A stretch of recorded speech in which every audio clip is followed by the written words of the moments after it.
welcome to the What the Force podcast, and welcome to What the Force Just Happened in Rebels.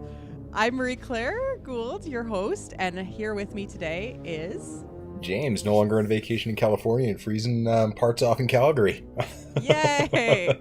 And you came back just in time for the return of Rebels. And I know that you want to say something to the people listening to this about what we'll be talking about. But first, please do give us our standard spoiler. This is a spoiler cast, folks. Please be aware you're about to be listening to a spoiler cast. This spoiler cast will contain spoilers about Rebels. So should you continue to listen to the spoiler cast, you're doing so at your own risk of being spoiled. And peril, like truthfully. Today we're going to be covering the 2 episodes of Star Wars Rebels that premiered on February 19th, including Jedi Night and Dume, because that's how the wolf says it. So I'm going to say it like that. Dume. They were both just the short standard episodes as far as length.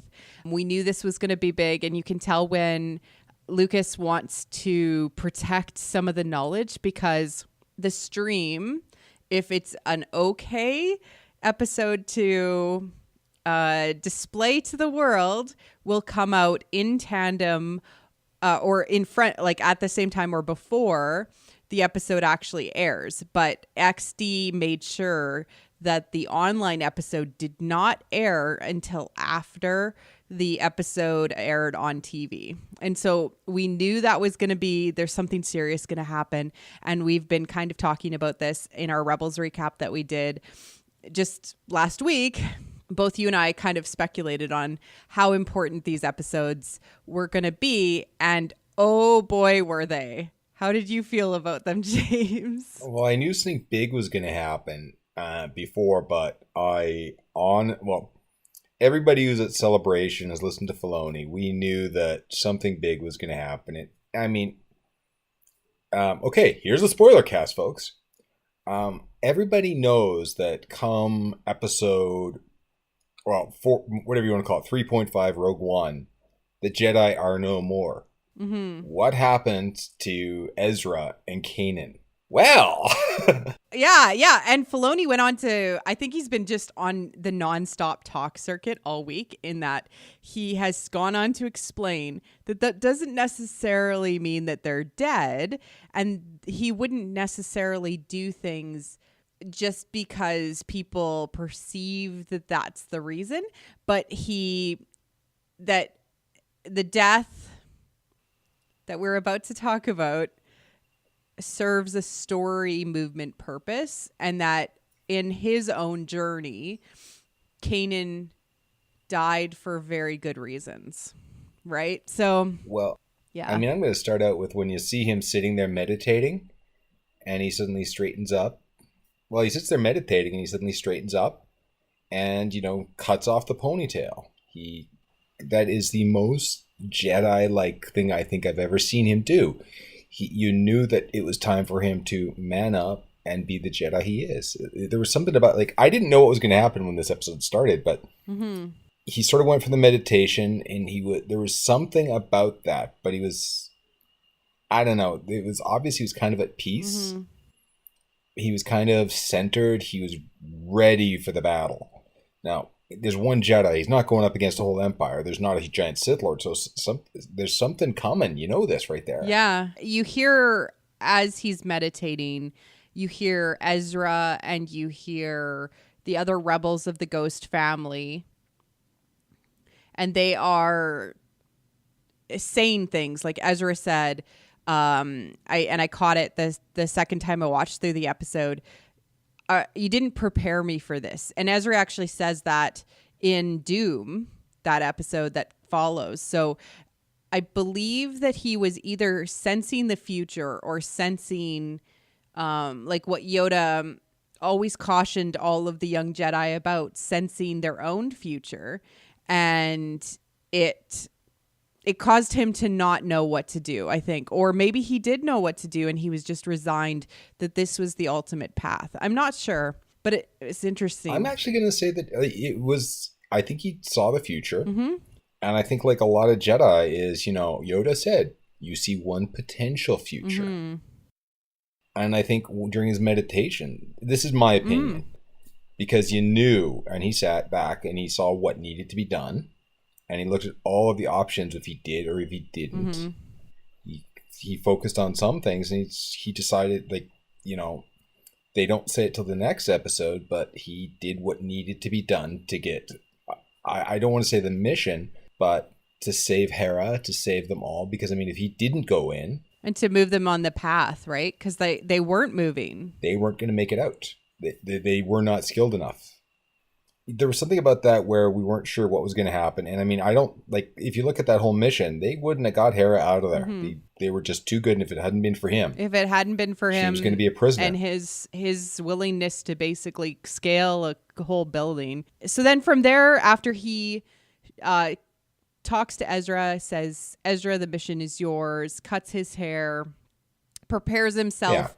Yeah. And cutting your hair in Star Wars actually has some meaning. It's not just like an Asian thing, or it had a very samurai feel to it, which was really cool. But traditionally, Padawans, when they're ready to become Jedi Knights, cut their Padawan lock, right? Their braid. Yeah, their braid goes. So to me, that was very symbolic of him transitioning, taking a step. And it has some precedence in Star Wars as well as in, sort of that getting yourself clean before a battle kind of thing. And, knights would bathe themselves before becoming a knight, in the Middle Ages. So this sort of ritualistic or self-care before a big event is quite common, right? Yeah. I mean, I was expecting something big, but wow. Yeah. They did that. There was that. And then it's one of those, it's in the Star Wars universe. You can prepare for everything. And I mean, Thrawn is the ultimate planner. He can plan out a mission to the point where you're succeeding. Oh, he saw everything, including that, and set it up so I couldn't do this. Yeah. But you can't really prepare for the Jedi. There's something about them. The Force guides their actions. They don't behave normally in his brain or something. Yeah. So then we move to the Hera interrogation scene where Governor Price is basically just torturing her without asking for information, which is like the ultimate evil act. It's like, I'm just doing this because it's fun, Yeah, she's a bit of a stone cold. I'll just not use those words because we don't want to edit. And she seems like she's even we see it more in Dume, but even here she seems like she's a little crazed, like she's under a lot of pressure to get results, and it doesn't. Well, I mean, these are the people who've been continuously since for 4 seasons. Basically screwing up her work. She could be the greatest person ever, but this one little thorn keeps twisting and poking and deeper. Exactly. And every time she thinks that she's got them, not even close. But it definitely seems like she's unhinged compared to Oh, let's just not call her unhinged. She's crazy. She was a lot more cold and calculating last season and when we've previously seen her. Thrawn enters asking her, hey, did you find out anything? And she's like, no, I just like hearing her voice, which is like the ultimate like psychopath type answer. It's just scream for me. I want to point out something, and I'm going to point out the music specifically in this episode because the music struck me as incredibly powerful. The Rebels music, and I apologize, I do not remember the composer of the Rebels themes, but it's more denotation. It's, direct feeling to, hey, this is excitement, this is battle, this is, very rarely does it elevate to the John Williams connotation of the theme music where there's deeper meaning, and occasionally it does. They do a really good job of just kind of having background music, but what I wanted to point out with this theme, the theme music, when Thrawn enters, the music immediately changes to an organ, and it's like a dissident and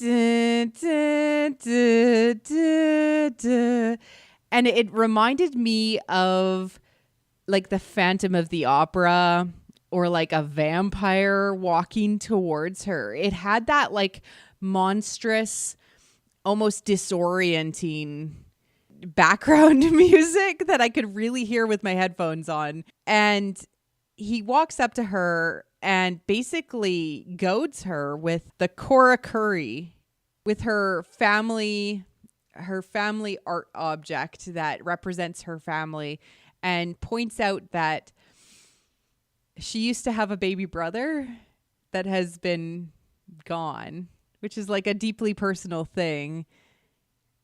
And basically just like pokes her in the emotions. What did you think of how he behaved? Oh, he knows right where to make it hurt. That's the thing. He's cold, he's calculating, and he knows right where to hit you every time. Yeah. And he seemed to know exactly what to do to make her incredibly uncomfortable. And the music serves to make you uncomfortable in that moment, which is really fascinating. The rebels themselves, after this scene, Thrawn has a meeting with Grand Moff Tarkin, who is talking about Director Krennic. So we have the Rogue One tie-in directly, where and Project Stardust, and Thrawn is basically being pinned or leveled or in direct competition to Krennic as far as what is the most important Imperial weapons project on the go right now, which I find to be super neat in that Grand Moff Tarkin doesn't really seem to care which one comes out on top as long as he has something to take credit for. Yeah. He's a good boss. Yeah, exactly. Like, make me look good and I will shoot you with the Death Star or kill you and take credit for your awesome work. He basically tells Thrawn, look, your TIE Defender program hasn't done anything yet, and you better come and talk to the higher ups. So Thrawn leaves, and this is probably why one of the reasons why the rebels are able to succeed is because Thrawn is daddy's gone, and they're able to actually sneak in, which with their plan, which is to create gliders that mimic Loth bats and fly into the main city and land without being noticed. What did you think of the rebels' plan? I think it was crazy. I think the fact that they did it, what was the line? You came here on that? You're braver than I thought. Yeah, exactly. That's exactly the line that came to mind. And Kanan says, like, oh, people don't pay attention to the world around them, which I feel like that's a foreshadowing line from Kanan, that we're going to hear about the world around them, and that, people aren't aware of what's going on truthfully with Lothal. There's something about that planet. About that planet. I said that before. Did you catch Dave Filoni's cameo? No, I didn't. So there's two troopers that see the Loth bats coming in, and one trooper says, "Hey, it's Loth bats." I think it's Steve Bloom who's doing that voice. And Dave Filoni's like, "Oh, leave them be. They're not as dangerous as Loth cats."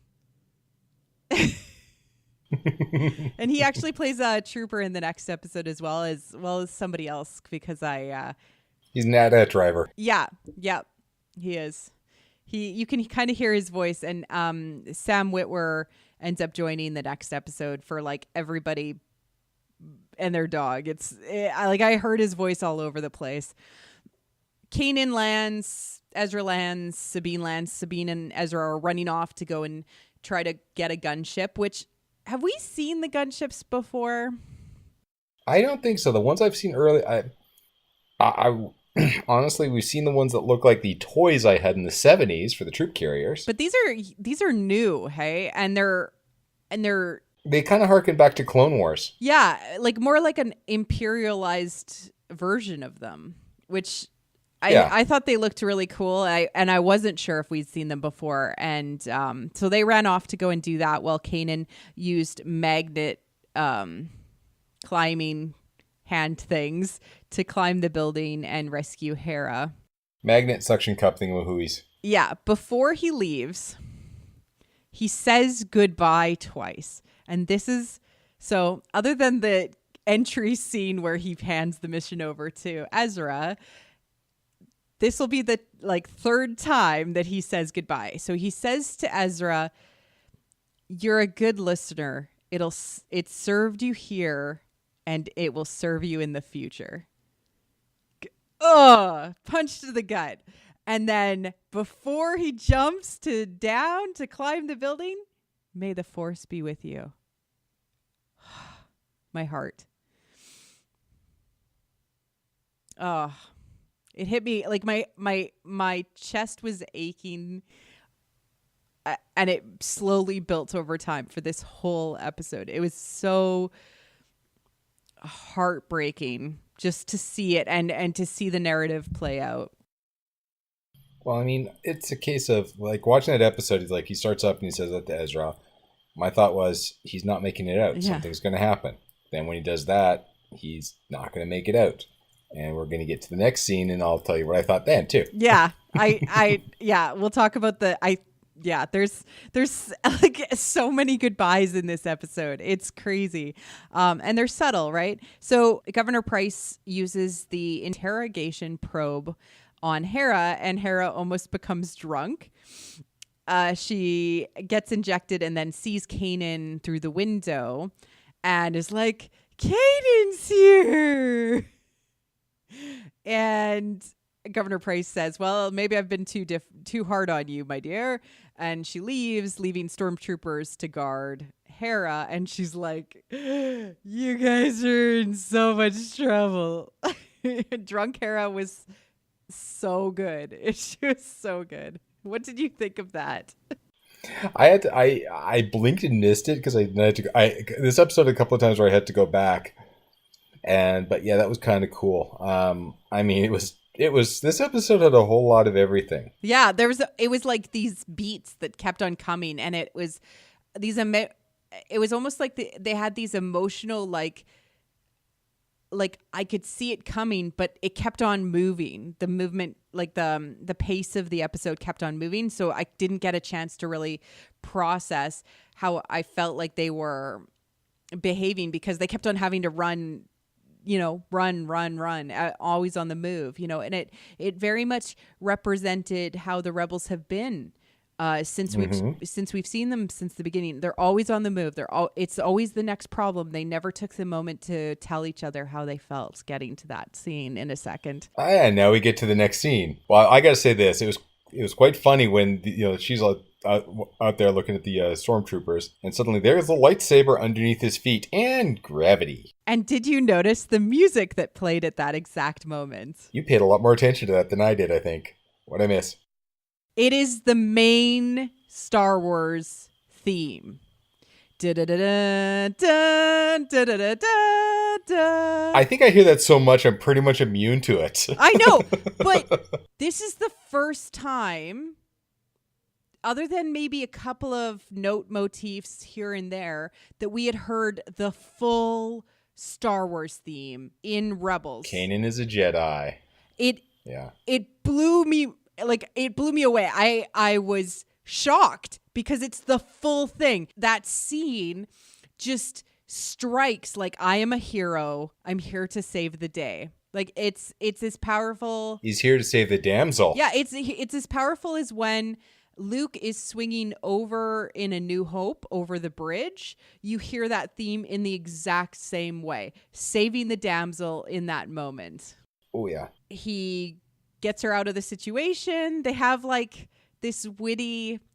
It's so. I was expecting you to come in the window. And I didn't like that probe droid, and he's like, I didn't like that probe droid either, or I didn't like that interrogation droid. It's so cute. They're so cute together, and they have this just this. You get to see into what their relationship is like behind the scenes, and they're starting to escape, and we see, and I know that we saw Rook a little bit earlier on in the episode, but we see Rook and the Death Troopers coming in and trying to see where they are, and everybody's alerted to their escape. And Rook finds them on the one landing, and Kanan confronts Rook. Rook pulls out his staff, and Kanan drops his lightsaber. Yeah. But I personally like what he did to Rook next. Bye. Yeah. He pushes him off. One good shoving off the building. It's like, oh, okay. I was like, wait, that was one of the moments where I'm like, hold on, go back. I'm kind of expecting this, massive fight, a big beatdown, something. No. Done. Exactly. So, I mean, if you go back to what have Jedi said about lightsabers? This lightsaber is your life. Yeah. Obi-Wan says that. That to me was another goodbye, another mini goodbye. It just added to my pain in my heart as I was watching this. Yeah. Well, I loved it when he brings out her. I still don't know what the hell that thing is called, but the Cora Curry, the present. Yeah, no, I missed that part. Yeah, that thing. Yeah, the Cora Curry. It's like, wow. I mean, the first thing he does before rescuing her is he gets her family, her most prized possession for her, and she was like, I'm like, oh man, he he loves her. Yeah, he loves her, and then they have that moment. Yeah. And they, like, as they're escaping, they're joking. They jump on the glider, and she's like, I can't wait to fly this, because she's truly like a pilot at heart, and her happy space is in the sky. And he just kind of goes along with it. It's like, it's crazy, but we'll go. Mm-hmm. Meanwhile, Ezra and Sabine are getting a gunship, kind of sneaking in, pretending to be with the Empire. Kanan and Hera crash, and he makes a joke. That was one of your better crashes. And she's like, I never crash. And, like, the witty banter continues. And then they have this really touching moment where she's like, I need to tell you something. And... Mm-hmm. And and she says, I love you. And he says, well, it must be the truth serum talking. And that one scene when she said that, I mean, I knew something big was going to happen. Something big was going to happen. And when she said that, I'm like, oh my God, he's not going to make it at the far end. Yeah. This is his last moment. And then they I mean, there's foreshadowing, and then there's going to slap you upside the head with a wet trout. Yeah. There's no way you can miss it. They kiss. They happen to have landed they landed near the fuel depot, so they climb up on top of the fuel depot. Ezra and Sabine arrive in the gunship. It all seems like they're going to escape, and Governor Price tells them to destroy the fuel depot in an attempt to destroy the rebels. Well, she just wanted the fuel pod, not the depot. I mean, she's not completely crazy. Okay. So just that one pod, but it's fuel, so it'll explode. And it... Oh, that's that's thinking ahead. That's not her strong suit. It explodes. Kanan knew that this was going to happen. He uses the Force to hold back the explosion while throwing Hera towards the gunship. And then throwing the gunship. I'm going to pull out the music again, because we hear a wailing choir. And in Star Wars, when you hear a wailing choir, you're about to see a sacrifice of some sort, good or bad. Mm-hmm. And the ladies in the choir are singing, and then the men in the choir almost sound, they say something like Alleluia, but it's not Alleluia. It's really close. It's almost holy.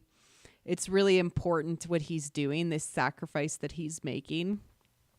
And in the last moments, he looks at Hera, his eyes seem to clear, and you can see his eyes, and she can see his eyes, and then the rebels are pushed back, and the fuel pod explodes, taking him with them. Mm-hmm. Now, I'm going to speculate on something.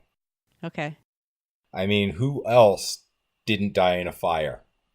Sorry, spoiler alert, folks, but Filoni announced it.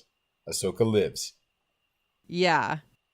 So, I mean, I'm not going to say he's gone. He just may not be around as we know him. I have a theory too. Yeah, I have a theory as well. He has said this week actually that there's a tie to the Loth Wolf, which we know from the next episode. He has done something. His arm almost seemed blue a little bit when he was controlling the fire. Certainly he became one with the Force in some way. And he was definitely at peace when he did that because he knew what was going to happen. Yep. And he did exactly what he did for all of the right reasons. Exactly. And so that... kind of like somebody else in a movie recently. And that ends the episode. And many times when they have a tragic episode, the end credits are silent, or they end with a one note, like duh. Like the credit scenes, intro and exit, mean a lot in Rebels. And this time it was completely white except for the Rebels sign, and there was almost like an ash falling in the end credits. It was yeah, striking is the word. Oh yeah. That was probably, I'm going to say this, that was probably one of my favorite episodes in Rebels. Just you saw it coming. The impact. It's kind of like, with the old show Columbo. He's going to get there in the end, but half of the fun is seeing how he does it. You knew he wasn't coming out the far end, but I mean, if he's going to go, he probably had one of the more epic deaths I've seen. I literally sat there after I watched it and just like, I was dumbstruck. I didn't even know how to react. I was heartbroken, and I have so much respect for the character of Kanan and the family unit together. And I wanted to point out two other little things, which is Kanan acts most like a dad in this episode. Like he said when Hera asks who came up with the glider idea, he said, "Oh, the kids came up with that." Mm-hmm. They're a family, mom and dad. Yeah, mom and dad. And it just was incredibly poignant. And I'm going to get into why I felt like it struck me so much in the next episode, to do with how the Rebels team how the Rebels family handles grief. And the different ways they went through their grief, because that's pretty much what the Dume episode is about. Well, we just covered Jedi Night. Let's move on to Dume. So yeah, let's move on to Dume. Just kind of going into it, Dume is the name of Kanan Jarrus. His real name is Caleb Dume, and so that's the name of the episode. It's talking about Kanan, and really it's like Kanan without Kanan in a way. Mm-hmm. It picks up immediately where it was left off. The gunship arrives back at the Rebel, base is a strong word, Rebel hideout. Sabine is angry. She throws her helmet. She stomps off.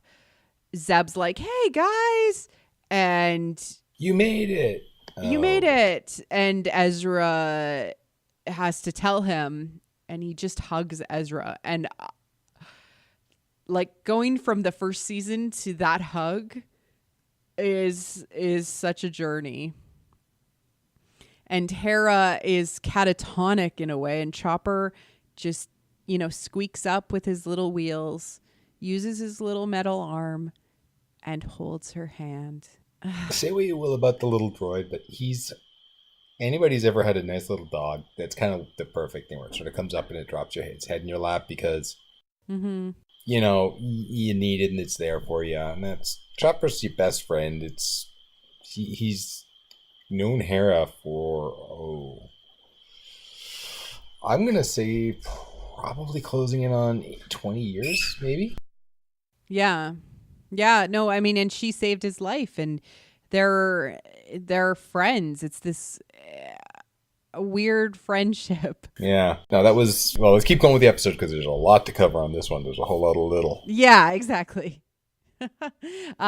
So they all kind of are go off in different directions trying to figure out what to do. Sabine wants to get revenge, and so Zeb follows. Ezra wanders off not knowing what to do next. You never prepared me for this is the line that he says kind of out to the universe, and wolves, the Loth wolves, start to chase him, and he runs. And he gets scared. And Hera kind of goes into herself and goes into the cave very representationally and feels lost, just kind of catatonic or just kind of not really knowing what to do. And she ends up talking with Chopper.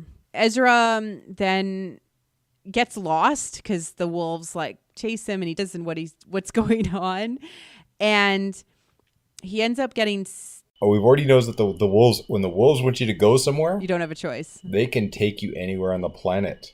But look, yeah. So he's out by, in the middle by one of the cone rocks. And I really like this. I feel like it's important, but I don't know why. So they have a children's rhyme that he says to try to figure out where he wants to go. And it's loth rat, loth cat, loth wolf, run, pick a path and all is done. And according to Wikipedia, his mom taught it to him. So it's like a local thing. It feels important for some reason. Mm-hmm. He ends up just kind of getting stuck there. Sabine and Zeb are off on their adventures trying to figure out how to get back at the Empire for killing Kanan. And they end up taking out a trooper on a speeder, blowing up or triggering the speeder to blow up and running into Rook. I got to say this. Something about Rook. A lot of people may not know this, but, the people who are listening, Warwick Davies, Wicket, is actually the voice of Rook. It's like through a massive filter. It's amazing. Oh, he does a great job of it, too. And I mean, for being a baby Rancor. Sorry, spoiler. Yeah, spoiler alert. So Rook is looking towards them as they're looking through their goggles what are those called? Electro binoculars. Oh, thank you, proppy guy.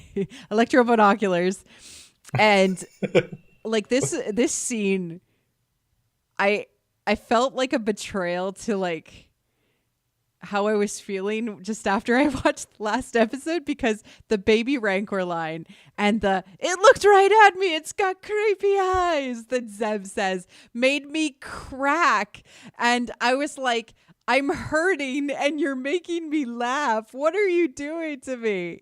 But I'll get more into that when I talk about the grief of this episode, because I think that it's really interesting. How did you feel about kind of the method of Zeb and Sabine's trying to, I don't know, get over things? Okay, I'm going to go with this one. I mean, they may be a family, but Zeb is a warrior, first and foremost. Sabine may be a Mandalorian. She might be a great warrior, but we've seen this in the past. She is just a little girl in armor. And I apologize to the women out there. Please please don't come hurt me. She's still young. She's a young lady. She's doing a lot of stuff beyond it, and she's not quite ready to process it all. I think when she went off to do her thing, I think Zeb came along to make sure she didn't do something stupid. Yeah, and we find out at the beginning of the episode that Thrawn is A, not happy with Governor Price, and B, wants Rook to catch them all in their mistakes, especially the young Jedi. He's going to make mistakes. But that doesn't seem to happen, right? Like Sabine and Zeb go off, but they find a way to get through it by the end. Well, and I mean, in the past, Ezra and Sabine have gone off on their own and done some stupid stuff that has almost gotten them captured if it hadn't been for Kanan. Yeah. And I mean, I'm going to go with this. In my opinion, I think something to do, like, if you go with the Wolves, I think the Wolves needed to keep them separate because, I mean, if they both got mad, Without Kanan there, they'd have been captured. I'm pretty sure. I mean, I think this was designed to keep them separate. The wolves had to, get him away for a while. Yeah, he needed. And I think to there's think. a path that he's going down. Yeah. And so we see the Dume wolf who talks very slowly. And I know for a fact it was Freddie Prinze Jr. that was the Dume wolf through a filter. But yeah, it was his voice. You can hear it deep in there. He talks very slowly. It's methodical. It sounds very gravelly. So I think maybe he was trying for that. And he says like fear, and Ezra's trying to. You're good because I mean it's not on. That's not on. I might be cheating and looking at IMDb, but he's not credited. I know it was his voice. I don't have a superpower, but I'm really good at determining voices. Like I heard Sam Witwer and I heard Steve doing Stormtroopers. I know it was Freddie.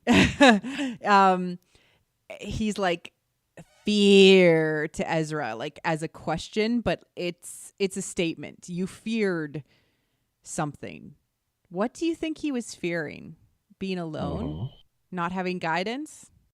Ezra's greatest fear is being alone. He's lost his family, lost his father twice in his life. He was on his own for so long. He was self-reliant, and now he's found a family. And it's the greatest fear is losing something, getting it back, and losing it again. Something that important to him. And in a way, I think the wolf is just trying to get him to talk, so that he's actually talking through what he's feeling and talking through why he's reacting that way, rather than just stewing and sitting and being like he was before he came into the rebels' lives. So he says, run, fear. Like, and so he doesn't hate, and Kanan's response, Kanan, the Dume wolf says, fight, like find a way to do something. And he leaves him with this stone. One of the wolves drops off a stone and he comes out of the vision. What did you think of the stone? I have some thoughts. Well, let's hear what you thought. Let's go there. So those hands, which is like the weirdest rock paper stone in existence, because it's like a fist, a flat hand, and a flat hand. That is the hands in the daughter, son, father painting that we saw in the Rebels preview for mid-season. That's impressive. Yeah. I honestly. And the coloring on the stone is the same as that mural. Well, I mean, we know that the next thing he's going to learn about is the Jedi Temple. Yeah. What's he going to find in there? Because there's apparently a lot of secrets. Exactly. And Kanan says you need to go to the Jedi Temple. There's knowledge. And did he say destruction? Well, currently the Sith have it. I mean, the knowledge is either going to, that knowledge is going to help him or help them. And that's the thing. That's what I'm taking it as. And he says, restore past, regain future. Get the temple back, and there's a chance in the future, is what I see. Yeah, like this temple might have a power that can protect the future for Lothal and for all of these rebels. That's something we talked about a potential of in the last podcast about this. Yeah, exactly. I am definitely looking forward to this. Exactly. And then we see kind of two grief scenarios wrap up. Sabine and Zeb fight Rook, and he turns invisible, and it reminds me of every D&D campaign where we've had to fight an invisible creature, and we end up like punching air until somebody thinks to like cover them in paint. And I'm going to point something out in that part, because this is the part I noticed. Sure. Now, earlier it's a case of Zeb and Sabine are off, Mm-hmm. but Zeb is hurting too, but he's so much and so there for her. And so when he finally gets the guy and he can finally make contact and he starts pounding on Rook. Yeah, he doesn't stop. Once the floodgates open, And that's where Ugh. Sabine is like, no, no, no, you can't do this. This is not right. And Zeb snaps out of it. He is a soldier, but you know, you can only push the feelings down before that tick, tick, tick noise gets a little bit too loud. Exactly. And he was about to, he didn't even realize he was hurting. Yeah. He was going to kill Rook, and he was so busy being there for her. He didn't realize he was hurting. He didn't realize what he was going through, and he didn't get a chance to process his own emotions. So the first chance he gets, he's going to start pounding on it. This is another guy who is like Ezra, he lost his family, his whole planet. Mm-hmm. He gets them back, but has to leave them. So his whole world is that cell. Yeah. So I mean, this guy just lost. And Kanan was like his brother in a way, because I wouldn't say dad, although maybe. No, Zeb is probably older than Kanan. Yeah, I mean, but he was like his brother, and like, They're yeah, a family.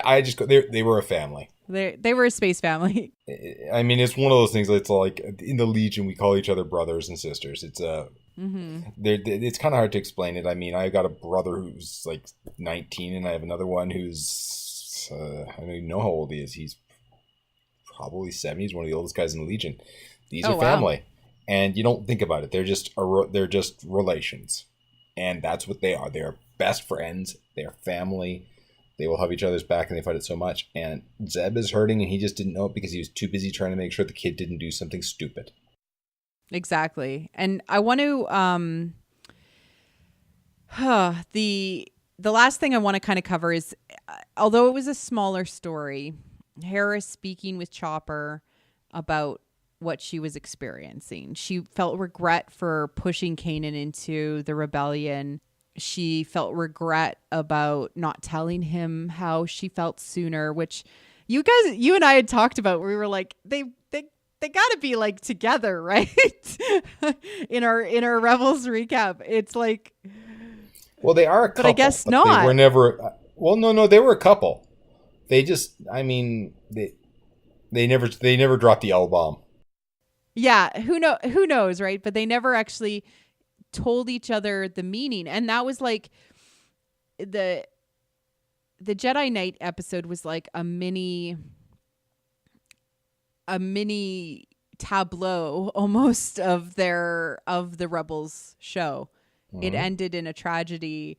They never said each other emotions until the end. They were always rushing from place to place, joking along the way, being a family together. But then in the end, they weren't able to get past it. And Hera ends up making a place for Kanan on her Cora Curry. And he basically is part of her family. She has to stop for a second. That's what she said. She wasn't sure if she should. And she said, no, he's my he's part of. He's my family.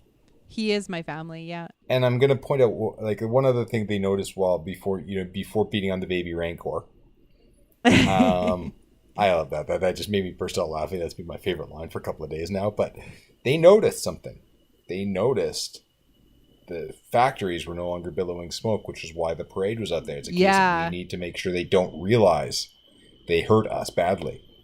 And I mean, we go back to what I was saying before was, this was an impossible mission, and I think Kanan knew that he looked at all the possibilities and something had to be done because, I mean, like it or not, a giant planet killer beast is very dangerous, but Thrawn is a tactical thinker. You got one thing that can blow up a planet, but a fleet of those TIE fighters with shields and all those extra toys, the rebellion would have stood no chance. The rebellion and many star systems would be oppressed, not just destroyed. There would be more suffering. I think that Thrawn's approach actually produces more suffering than the Death Star. The Death Star produces fear. The TIE Defender produces suffering. Well, I mean, the TIE Defender is the better, in my opinion, is the better of the weapons. Only for the purpose of, you got one giant thing that can do one at a time. I mean, eventually people would stand up against it if it hadn't been for a lucky shot from a kid from a backwater planet. But It's sorry, like yeah, a back. bear versus a million bees. Yeah, that's it. Which do you And then we'll want? go back. So back into the rebels thing. I mean, I think Kanan saw this, and it's just what they suddenly realized. And he's like, because he saw the future, and he saw, if I don't stop him, this is going to be worse. He knew what had to be done, because if he didn't, and he did the greatest sacrifice, because he knew for a fact if he didn't go in, they weren't going to get Hera out of there. And I think he manipulated everything he could to try to set it up so that this was the only way they could complete the mission. Yeah, and they ended up completing her mission, the mission to destroy the fuel depot and shut down production. And that's what. And when they came back, when the kids come back, they went back and they're talking. They're like, because she's sad, and they just like, Hera, he did it. He completed your mission. And the look on her face was like, yeah. Suddenly, I think she suddenly got the same realization I had, which was that man just did this for me, for us, for all of us, and it wasn't to give us a chance. Chance. This wasn't an accident, and I think that just the look on his face. Yeah, Ezra says, like, we have a path. We can go and find the Jedi Temple and help. We have something we can do. And they actually have direction now after he returns. And it seems like, and when we spoke last about Rebels, I mentioned that there's always two themes that seem to take place in Star Wars Rebels. There's always the Force theme and storyline, and then there's always the Empire and the Rebels fighting the Empire. And it seems like the solution to the Empire problem lies in the Force, and that's where they're heading. Well, I mean, that's well, we do know it lies in the Force at the end, but yeah. So I want to briefly talk about how the family handled grief in this episode. And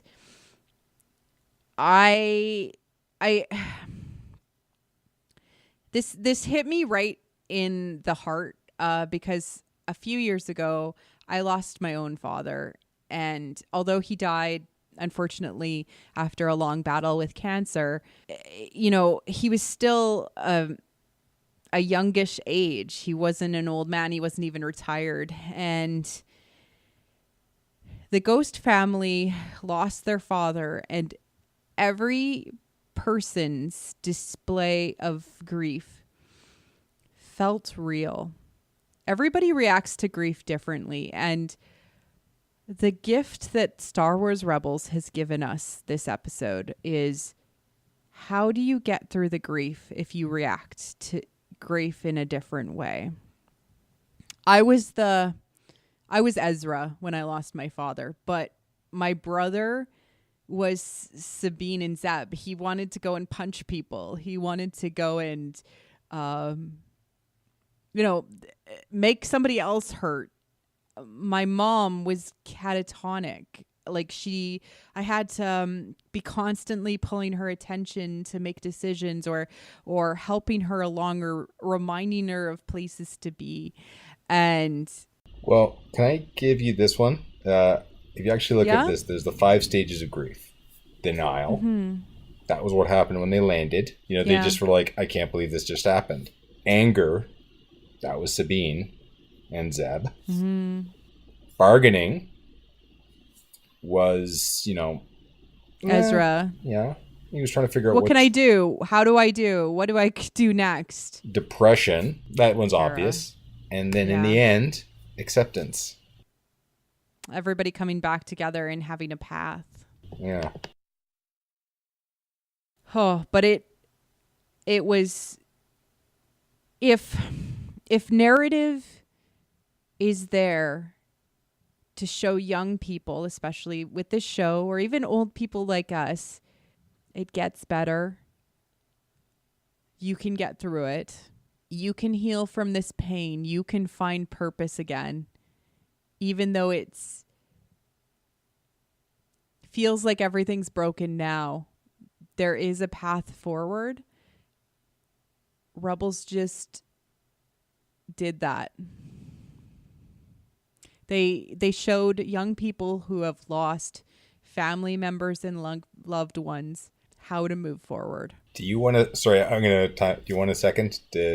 No, okay. I'm okay. You're misting. Okay. I'm okay. All right. I was really struck by the Kanan episode. It hit me like the Jedi Night episode. It hit me like when I lost my father. I felt heartbroken for the characters.